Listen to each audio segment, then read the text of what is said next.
තෙල් පිලත් ඉහළට.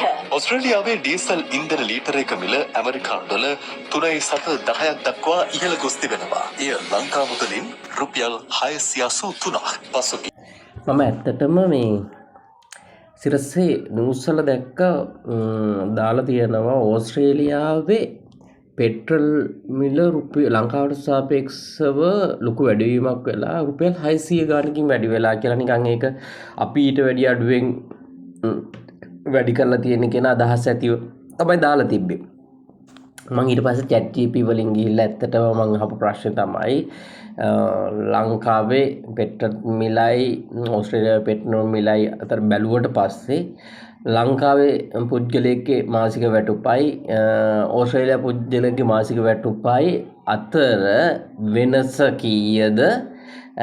එතකොට ඒ වෙනස අනුව ලංකාවේ පුරවැසියෙකුට කොච්චර තමන්ගේ මාසික වැටුපෙන් පෙට්‍රල් ගන්න පුළුවන්ද? ඕස්ට්‍රේලියානු පුරවැසියෙකුට තමන්ගේ වැටුපෙන් පෙට්‍රල් කොච්චර ගන්න පුළුවන් හැකියාවක් පවතිනවද කියන එක.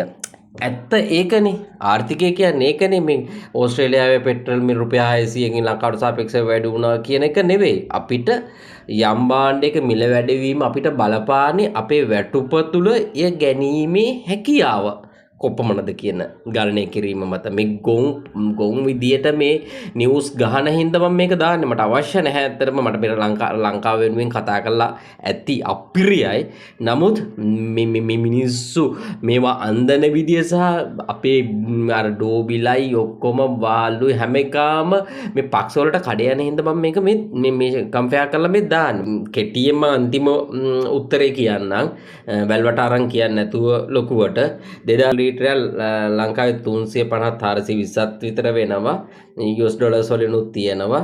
මේ කම්පෙයාර් කරලා මෙයා අන්තිම උත්තරේ දීලා තියෙනවා මෙන්න මෙහෙමයි. අපේ මාසික වැටුප 55000කට දාලා. මත්තර මාසික වැටුප 55000කටත් නැහැ මිනිස්සුන්ගේ. අවංක කතාව. නමුත් මේ මාසික වැටුප රුපියල් 55000කට ලංකාවේ දාලා. එතකොට ඒකට සාපේක්ෂව ඕස්ට්‍රේලියාවේ මාසික වැටුප මේ තියෙන්නේ 7000 ගානක් දාලා තියෙන US ඩොලර් නම් 1566යි. එතකොට ලංකාවේ වැටුපට පෙට්‍රල් ලීටර් ලංකාවේ ගන්න පුළුවන් 400 ගන්න දැම්මත් ලීටර් 137යි. ලංකාවේ මාසිකව කෙනෙකුට පෙට්‍රල් ගන්න පුළුවන් තමන්ගේ සම්පූර්ණ වැටුපෙන් 55000ක පඩිය ගන්න ලීටර් 137යි. හැබැයි 137යි සාමාන්‍ය ගාන 120ත් 154 කියලා දාලා තියෙනවා. එතකොට බලන්න ඕස්ට්‍රේලියාවේ ලීටර් කීයද ගන්න පුළුවන් 3400ක්. එතකොට සාමාන්‍යයෙන් 3000යි 3800යි ලීටර් අතර ගන්න පුළුවන්. එතකොට බලන්න ඔන්නෝක තමයි හරියට කියව ගන්න ඕන කියන එක. වැඩි වෙච්ච ගාන නෙවෙයි. ඒකින්ද මේක තමයි ඇත්තටම මොකද ඇත්තම කතාව කියව ගන්නවා කියන්නේ මෙන්න මේ විදිහ ගණනය කිරීමකින් කොහොමද කරගන්නේ කියන එක. ගන්න මේ මීඩියා වලින් මේ හැම දෙයකින්ම එක එක පක්ෂයට කඩ යන නිසා බහල්කම් කරනවා මිසක් ඇත්තම ජනතාවට මේ කියලා දෙනවත් මේක නොදන්නව නෙවෙයි මේ මිනිස්සු.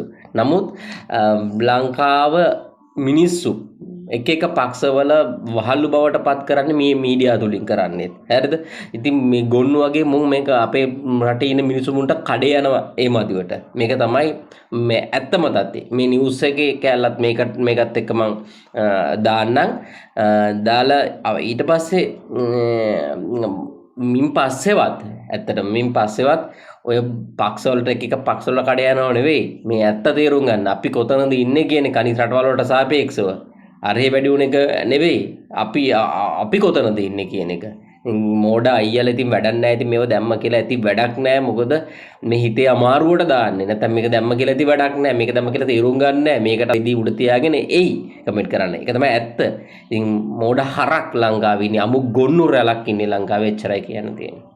ඉතින් හැමෝම මයික් පලාවි හැමෝම ඇවිල්ලා මේ සම්බන්ධයෙන් දේශනා කරાવી මිල වැඩි කළා. දැන් අපිට ඉන්න විදිහක් නැහැ. රට විනාශයි. මේ හැමදේම කියාවි. හැබැයි හදිසි තත්ත්වය පිළිබඳවත් ගෝලී ඇතිලා තියෙන තත්ත්වය පිළිබඳවත් රටේ සාමාන්‍ය ජනතාව දැනුවත් වන්න. සාමාන්‍යයෙන් ඕස්ට්‍රේලියාවේ මේ වෙනකොට ඩීසල් ලීටර් එකක් ඩොලර් 3.1කින් වැඩි වෙලා තියෙනවා. ඒ කියන්නේ සාමාන්‍යයෙන් රුපියල් 683ක පමණ මුදලකින් මේ වන විට වැඩි වෙලා තියෙනවා.